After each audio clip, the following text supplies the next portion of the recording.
Well, Yvonne, it's obviously getting more and more critical now. 120 premature babies, for example, who are on incubators, they will die probably in the next 48 hours. Israel's not allowing any fuel at all into the Gaza Strip. They've had a complete blockade on it for the last 2.5 weeks. There's been 2 or 3 convoys have been allowed in as exceptions, with maybe 30 or 40 trucks all up. But that's a tiny fraction of the daily needs of Gaza.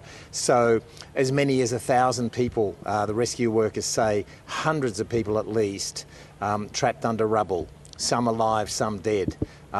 The hospitals are operating now.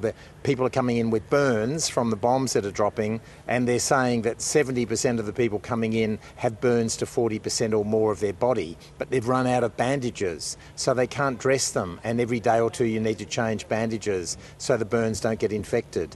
They've run out of painkillers, they've run out of anaesthetics. So when someone can be operated on, and many people just, there's not enough doctors, it's happening without any anaesthetic or painkiller.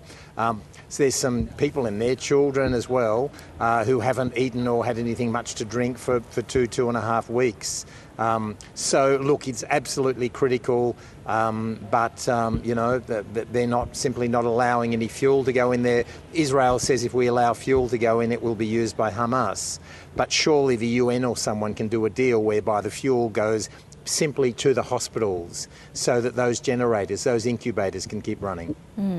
Well, Gaza's health authority says more than 700 Palestinians have been killed in the deadliest 24-hour period of Israeli bombing, when many are calling for a ceasefire, but there really is no sign of that happening. No, that's right, Yvonne. Last night was the deadliest night of all. Certainly from here in Ashdod, where we're fairly close, we could just hear relentless bombing through the night. And again this morning, you can hear the Israeli bombs being dropped on Gaza, just that absolute fierce resonance. In fact, you know, we heard quite a few this morning. And the chances of a ceasefire are nil. And at the moment, the key emphasis is on the hostages, and Qatar is playing a role of a mediator, trying to get some hostages out. But at the moment, there's simply no sign of any ceasefire. Well, Australia has announced it'll send troops and aircraft to the region. What more do we know about this plan? Look, we don't know exactly where they'll be placed. I think it's pretty sure that they won't be anywhere particularly near the action. If anything, those Australian soldiers will be playing more of a sort of a peacekeeper role, more of a humanitarian role if they can. But they certainly won't be anywhere near the actual war or the combat. And John, the US has directly raised concerns with Israel reportedly over the lack of an exit plan and what post-war Gaza will look like. What does Washington want to see happen here? Well, President Biden himself has said quite clearly and explicitly, I don't think Israel should go in there and stay there, should occupy it indefinitely the way they have the West Bank since 1967.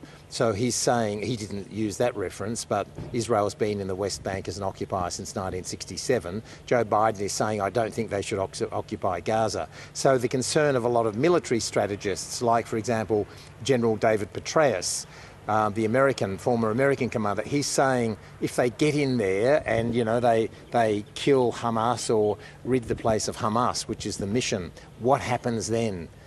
It shouldn't be like Baghdad, where the Americans went in, got rid of the regime, but then didn't know how to replace it or what to replace it with, which led, of course, to 2 decades of bombings and violence and everything. So the concern is, what do they do if they get in there and get rid of Hamas, if that's possible? Then what happens? Who takes over? Is there a vacuum? And in fact, all of that could be even worse, you know, in terms of within Gaza for those 2.3 million people. It's bad enough having a government such as Hamas running them, but to actually then have a complete vacuum with Israel then suggesting who takes over could lead to even more sort of civil unrest. Meanwhile, Israel has that dilemma with the hostages being held in Gaza. Is there any more news on them, what conditions they're being kept in and when they could possibly be released? I know negotiations possibly could be going on or not. Yes, Yvonne, negotiations are going on continuously. Qatar is the key mediator. The Americans, the French, they're all talking to the Qataris, who of course have a close relationship with Hamas. They help fund Hamas and Gaza, and so they're the point person. If you're a president or a prime minister trying to get your people out, all roads are leading to Qatar.